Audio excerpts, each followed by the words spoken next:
ఓం నమః శివాయ ఓం నమః శివాయ ఓం నమః శివాయ ఓం నమః శివాయ ఓం నమః శివాయ ఓం నమః శివాయ ఓం నమః శివాయ ఓం నమః శివాయ. పరమేశ్వరుడు భక్తవత్సలుడు శంకరునికి జయము. భక్తవత్సలుడు శంకరునికి పార్వతీ మాతకు జయము. ఓం నమః శివాయ ఓం నమః శివాయ ఓం నమః శివాయ ఓం నమః శివాయ ఓం నమః శివాయ ఓం నమః శివాయ ఓం నమః శివాయ ఓం నమః శివాయ. పతి పరమేశ్వరాయ నమో నమః.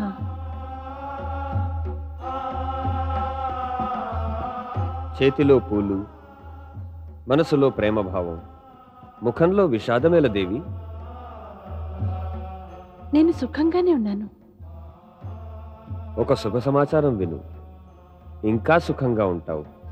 ఏ శుభ సమాచారం స్వామి? ఏ పుత్రప్రాప్తి కోసం నీవు ఎన్నో ఏళ్లుగా ఆశిస్తున్నావు, అతడిప్పుడు 10 సంవత్సరాల కుమారుడయ్యాడు.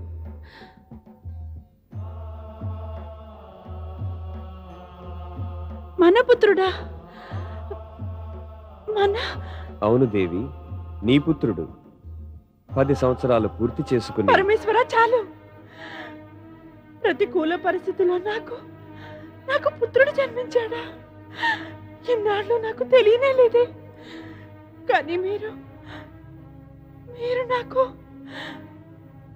నాకు మరి చెప్పనే లేదే. మన పుత్రుడు 10 ఏళ్ల వాడయ్యాడా? మా పట్ల ఏమిటి అన్యాయం? అది ఓ మాత పట్ల.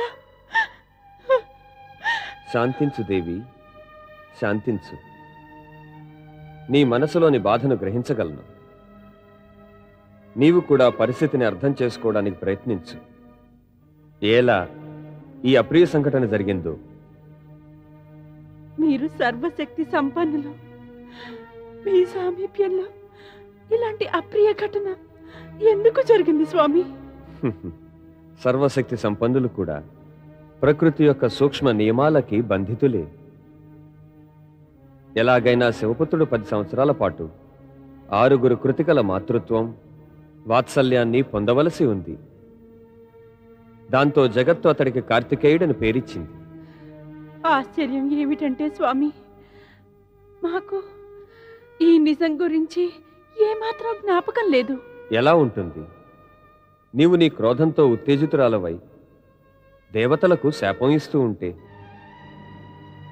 కానీ ఆ సంఘటన జరిగే ముందు మేము కైలాస భవనం నుండి బయటకు రాగానే అగ్నిదేవుడు పావురం రూపంలో శివతేజం యొక్క జ్వాలను తన శరీరంలో ఇముడ్చుకున్నాడు. కానీ దాని వేడిని సహించలేకపోయాడు. శీతల గంగాజలంలో ప్రవేశించి ఆ జ్వాల నుంచి విముక్తుడయ్యాడు. ఆ శివతేజం గంగా ప్రవాహంలో తేలుతూ వచ్చి సప్తఋషుల పత్నుల శరీరాల్లో ప్రవేశిస్తుంది.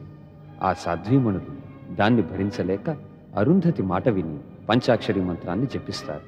దాని ప్రభావం వల్ల శివతేజపుంజం మళ్లీ జలప్రవాహంలో కలిసిపోతుంది. ఆ తరువాత శఖ నది తీరాన పుత్రుడు కార్తికేయుడు జన్మిస్తాడు. మీ కథ, మీ పుత్రుని గాథ రెండూ విన్నాను నేను. మరి ఇప్పుడు ఎందుకు ఈ బాధ? మనకు మన పుత్రునికి ఎందుకింత దూరం స్వామి? ఎందుకింత ఆలస్యం? ఎప్పుడిక మాతాపుత్రులు కలవడం? శీఘ్రమే జరుగుతుంది. ప్రతీక్షా సమయం పూర్తయింది. ప్రతీక్ష కూడా మీరే చేశారు స్వామి.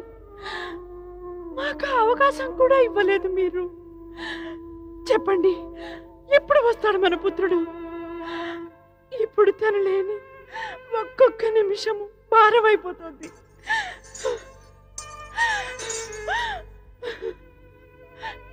పుత్రానంది, ఆజ్ఞాపించండి ప్రభు. శివగణాలతో నక్షత్రలోకం వెళ్ళి కృతికలకు మా సందేశం ఇచ్చి కుమార కార్తికేయుని త్వరగా తీసుకురండి. తమ ఆజ్ఞాపాలన చేస్తాము స్వామి.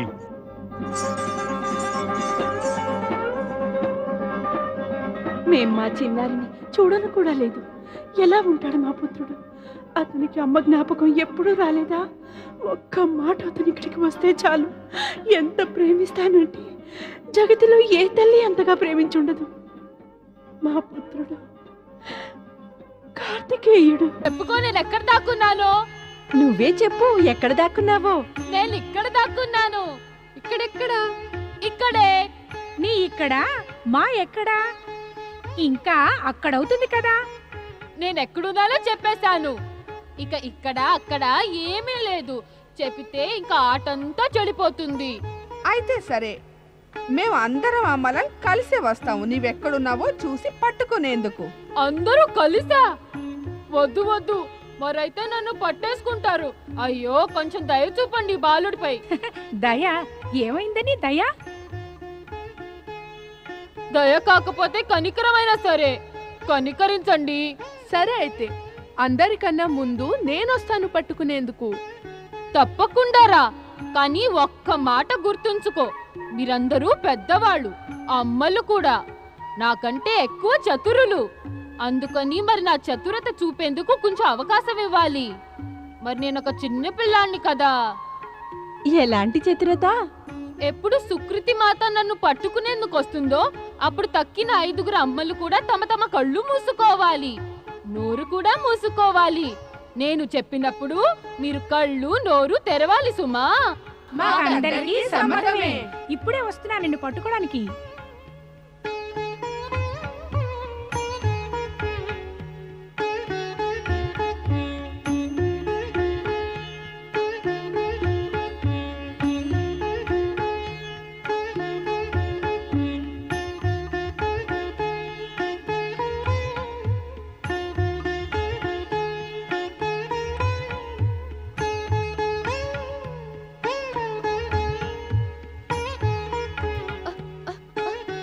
వీల్లేదు వీల్లేదు, ఒప్పుకున్నారు మీరు కళ్ళు నోరు మూసుకుంటామని.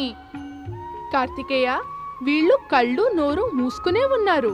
వాళ్ళ చేతులు పనిచేసే అంతే. లేదు, నన్ను ఆడనంతే. మీరు నన్ను మోసం చేశారు. ఏమిటి, అమ్మ తన పిల్లవాడిని మోసం చేస్తుందా? అయితే పిల్లవాడు అమ్మని మోసం చేస్తాడా? పిల్లవాడు ఎప్పుడైనా చేయవచ్చు, అమ్మ మాత్రం పిల్లవాడిని మోసం చేయదు. నారాయణ నారాయణ. శ్రీ మహావిష్ణువు మాతృహృదయాన్ని అమృతంతో చేశాడు. మీరందరూ కుమార కార్తికేయునికిచ్చిన మమతను, ప్రేమామృతాన్ని జగత్తంతా సదా సదా తలుచుకుంటారు. దాని ప్రశంసకు భాషా సామర్థ్యం లేదు, శబ్ద పర్యాయం లేదు. ఇందులో వింత కొత్త ఏముంది దేవర్షి? మాతలు ఎల్లప్పుడూ పుత్ర ప్రేమ కోసం తన సర్వస్వం త్యాగం చేస్తూనే ఉన్నారు. ఆ ఇప్పుడు ఆ సమయం వచ్చింది. మాతలు పుత్రప్రేమ కోసం సర్వస్వం త్యాగం చేసేందుకు సిద్ధమవ్వాలి. తమ అభిప్రాయం ఏమిటి దేవర్షి? నా అభిప్రాయాన్ని వినే ముందు మీరందరూ మీ మనసులను కఠినం చేసుకోవాలి. మా మనసులలో కఠోరతను అసలు ఎందుకు పెడతారు మీరు? కఠోరత కంటే ముందు శంకలను రేకొల్పే ఆవశ్యకత ఏమిటి? మీరు స్పష్టంగా చెప్పరే దేవర్షి, ఆటంకం ఏమిటి?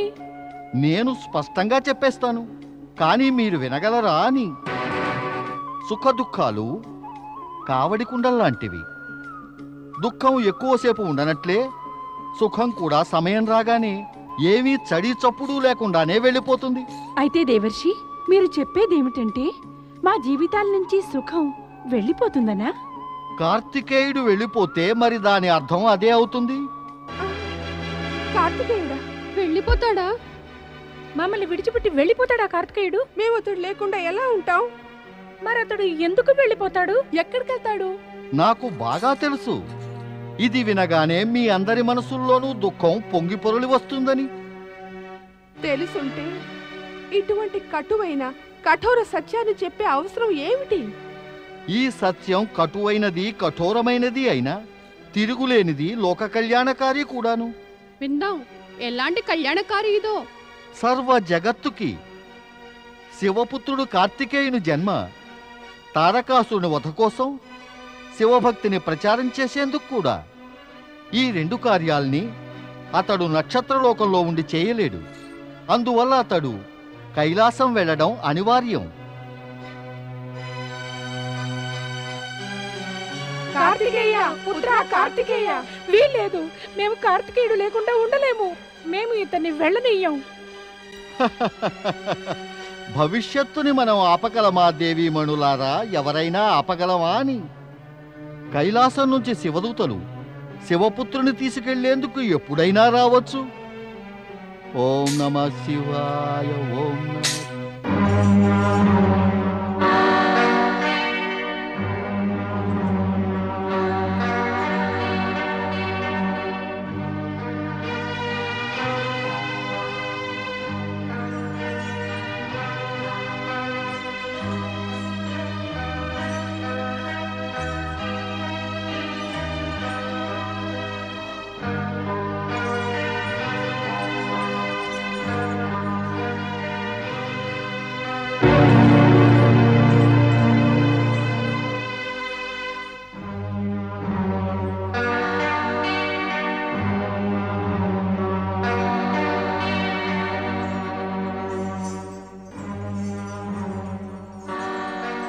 నక్షత్రలోకం ఈ వైపు ఉండాలే, కానీ ఇక్కడ ఏమీ కనబడటమే లేదు. మనం సరైన దారిలో రావడం లేదేమో. వెళ్ళి అటువైపు చూద్దాం. పదండి. నారాయణ నారాయణ నారాయణ శ్రీమన్నారాయణ నారాయణ నారాయణ.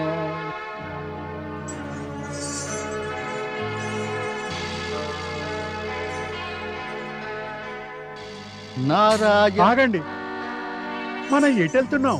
నక్షత్రలోకం కేసి ఇంకెటు? నక్షత్రలోకం అంధకారంగా ఉంటుందా? అక్కడ నక్షత్రాల ప్రకాశం ఉంటుందే. అయితే మరి నక్షత్రలోకం ఎక్కడుంది? నంది శివగణాలు కుమార కార్తికేయుని తీసుకెళ్లేందుకు కడుతున్నారు. కానీ మార్గం తప్పినట్టున్నారు. పదండి అటువైపు. అయ్యయ్యో, నక్షత్రలోకం వైపు కాకుండా వేరే దిక్కుగా పెడుతున్నారే. పదనారదా, వీళ్ళని ఆపాలి సుమా. మనం నక్షత్రలోకంలోని దేదీప్యమానమైన వెలుగుని తగ్గించేశాం. అయినా నంది శివగణాలు వెతుకుతూనే ఉన్నారు. నా మనసు శంకిస్తోంది. ఎక్కడ దేవర్షి చెప్పిన మాటలు నిజమవుతాయోనని. వీలేదు వీలేదు, మనం అలా కానివ్వకూడదు. మాయావి మాయా ప్రసారం చేశాడేమో. నారాయణ నారాయణ. నందీశ్వర, ఈ మాయ ఏ మాయావిధి కాదు. ఈ మాయ మాతామాయ. పుత్ర ప్రేమలో మునిగిన మమత ఏ మాయకి తీసిపోదు సుమా. దేవర్షి, మీరా ఇక్కడ ఈ సమయంలో? నందీశ్వర, నారదునికి సమయం, స్థానం, మానవులు, దానవులు ఏమీ అడ్డురావు, రాలేవు. మరి దేవర్షి, మేమిప్పుడు బాధల్లో ఉన్నాం.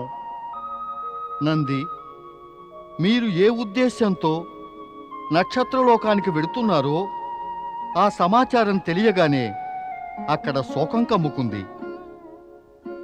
అక్కడ ఆ ఆరుగురు మాతలు విచారంతో తమ పుత్రవియోగాన్ని భరించగలిగే మనస్థితిలో లేరు. ఆ ఆరుగురు మాతలు 10 సంవత్సరాలుగా కార్తికేయుణ్ణి తమ పుత్రునిలాగా పెంచి పెద్ద చేసి ప్రేమించారు. ఒక్కసారిగా ఆ పుత్రుని మీకు అప్పగించాలంటే ఎంత బాధగా ఉంటుంది నంది. అందుకని ఆ ఆరుగురు మాతలు నలుమూలలా అంధకారం చేసేశారు. మీరందరూ అక్కడి దాకా వెళ్లకుండా మమ్మల్ని పరమేశ్వరుడు కుమార కార్తికేయుణ్ణి తీసుకురమ్మని ఆజ్ఞాపించారు. వారి ఆజ్ఞాపాలన చెయ్యాలి కదా. మాకు మార్గదర్శనం చెయ్యండి. నారాయణ నారాయణ. మార్గం మీకు చూపిస్తాను, కాని జాగ్రత్త. శివాజ్ఞను పాలించే ప్రయత్నంలో మాతృమూర్తులైన కృతికల మనస్సుని మీ కఠిన ప్రవర్తనతో బాధ పెట్టకండి. వారు కార్తికేయుణ్ణి దాచేశారు. సరాసరి తీసుకువచ్చి కార్తికేయుణ్ణి మీకు అప్పగించరు. కానీ మీరు సహనంతో ఓం నమఃశివాయ మంత్రాన్ని జపిస్తూ ముందుకెళ్ళండి. మార్గాన్ని అదే చూపిస్తుంది మీకు. మేము మీ ఆదేశాన్ని పాటిస్తాము దేవర్షి. నారాయణ నారాయణ. ఓం నమః శివాయ ఓం నమః శివాయ ఓం నమః శివాయ ఓం నమః శివాయ ఓం నమః శివాయ ఓం నమః శివాయ ఓం నమః శివాయ ఓం నమః శివాయ ఓం నమః శివాయ ఓం నమః శివాయ ఓం నమః శివాయ ఓం నమః శివాయ ఓం నమః శివాయ. కుమార కార్తికేయుణ్ణి పెంచుతున్న మాతలకు శివవాహనుడైన నంది శివగణాల ప్రణామం. మీరంతా కుమార కార్తికేయునికి పెంపుడు తల్లులు. మిమ్మల్ని మాతలుగా మేము సమ్మానిస్తూ చేసే చిన్న ప్రార్థన, మేము పరమశివుని ఆజ్ఞతో కార్తికేయుని తీసుకెళ్లేందుకు వచ్చాం. నందీశ్వర, మీరు శివాజ్ఞకు వసులు, మేము పుత్ర ప్రేమకు వసులం. మేమేం చెయ్యగలం? కుమార్ కార్తికేయుడు లేకుండా మేము ఎలా ఉండగలం? మా విషయం గురించి పరమేశ్వరుడు మీరు ఏమాలోచించారు? మా తల్లారా, ఆలోచించడం ప్రస్తుత పరిస్థితిలో మీరే చేయాలి. తారకాసురుని అత్యాచారాలతో ముల్లోకాలు తాయిమాం తాయిమాం అంటున్నాయి. అతని వధ కేవలం శివపుత్రులు కార్తికేయుని చేతిలోనే కాగలదు.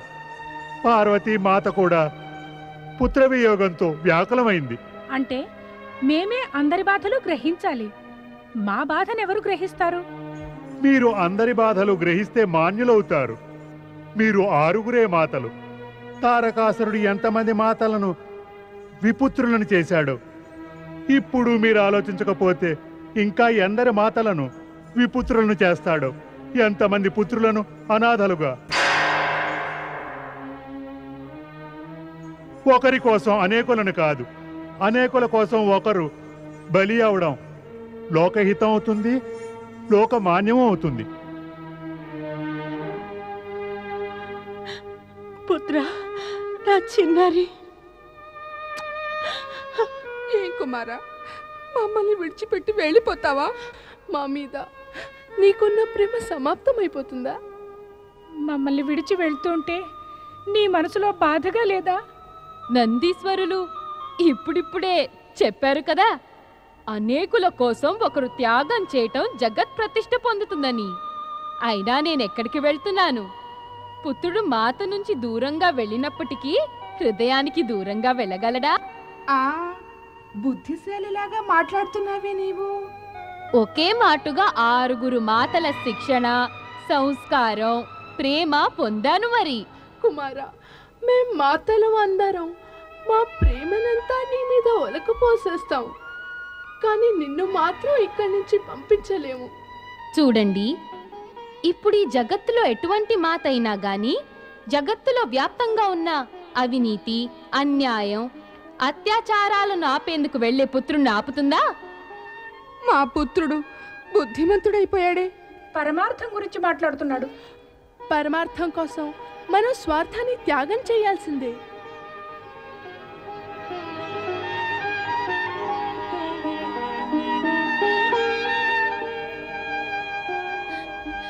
వెళ్ళు పుత్ర, లోకహితం పరమార్థం కోసం సత్కార్యాలను చెయ్యి.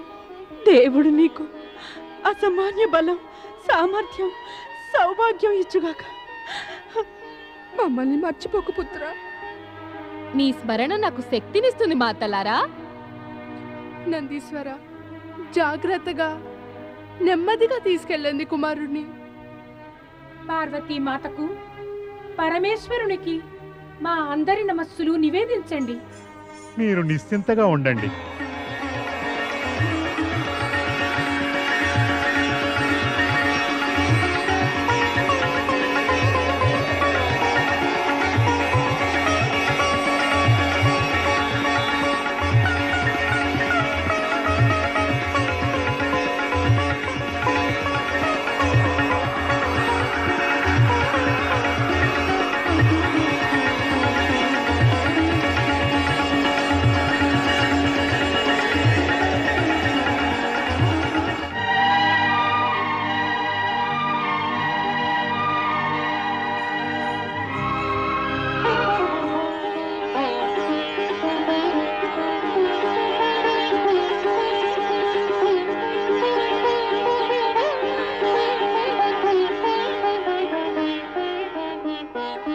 పుత్ర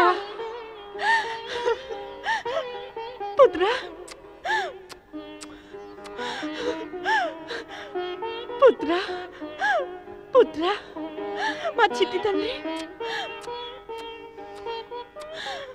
ఎక్కడున్నా విన్నాళ్ళు అమ్మ దగ్గరకు రాలేదు ఎందుకని?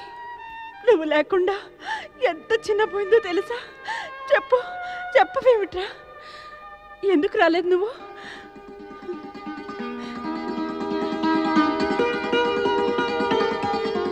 మాత, నేనెలా వస్తాను? మీలాగే మరి ఆ 6 మాటల ప్రేమ నన్ను బంధించేసింది. ఇప్పుడు నేను నిన్ను ఎక్కడికి వెళ్ళనివ్వను. ఎల్లవేళలా నా వద్దనే ఉంచుకుంటాను. వీడే వాడు. ఇప్పుడే వెళ్ళి మహాబలికి చెబుతాను.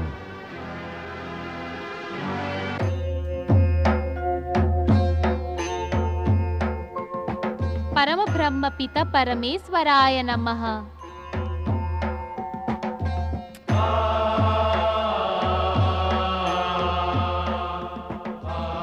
దేవి, నీ యొక్క ఈ పుత్రుని మూలనామం స్కంద. నీవు స్కందమాతవు. ఇతని నీ దివ్య రూపాన్ని దర్శించని. దైత్యరాజు మహాబలి తారకాసురునికి జయము! జయము! అసుర సామ్రాట్ మహాబలి తారకాసురునికి జయము! జయము! సేనాపతి ప్రళంబాసుర, నువ్వు నిజంగా ప్రగల్భాసురుడివి కదా? నీ ముఖం చిన్నబోయిందేమిటి?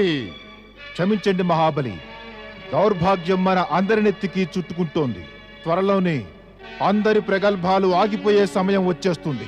సేనాపతి, నువ్వు మా సేనాపతి అయ్యుండి శత్రువుల భాష మాట్లాడుతున్నావు. శత్రువుల భాష మేమెందుకు మాట్లాడాలి మహాబలి? అది శత్రువే మాట్లాడతాడు. మీరిక్కడ కూర్చుని జయ జయధ్వానాలు విని సంతోషిస్తున్నారు. మేము స్వయంగా మా కళ్ళారా చూసొచ్చాము. కైలాసంలో శివపుత్రుడు పుట్టనే పుట్టాడు. వీల్లేదు. ఈ బ్రహ్మదేవుని వరం వల్ల శివపుత్రుని చేతుల్లోనే తారకాసురుని సంహారం కావాలి. శివపుత్రుని చేతనే నీ సంహారం అవుతుంది. శివపుత్రుడే నిన్ను చంపుతాడు. శివపుత్రుడే నిన్ను నామరూపాలు లేకుండా మట్టిలో కలుపుతాడు. కాదు కాదు కాదు, శివపుత్రుని చేతుల్లో మా సంహారం కాకూడదు. శివపుత్రుని సంహారం మా చేతుల్లో కావాలి. మా చేతుల్లో.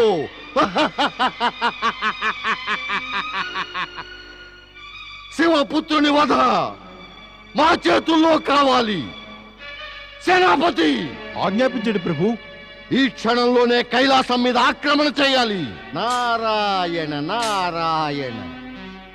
కైలాసంపై ఆక్రమణ అనే పొరపాటు చేయవద్దు దైత్యరాజా. అలా అయితే మీ వంశం అంతా సర్వనాశనం అయిపోతుంది.